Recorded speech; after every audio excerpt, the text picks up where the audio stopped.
In today's video, let me show you how to use the BDO Remittance app Philippines. Now, there isn't a separate application called BDO Remittance, but however, there are two separate applications, which is the BDO Online and BDO Pay. Now, depending upon your situation, you may need to use either of these applications.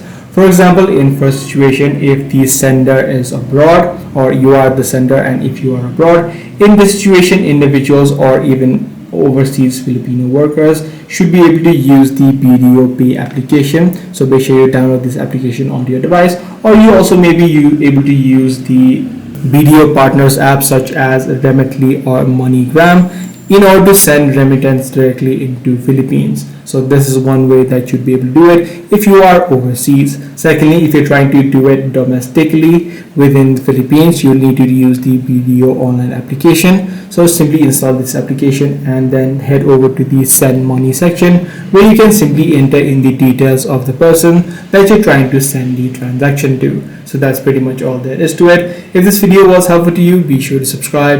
I'm going to see you in the next one.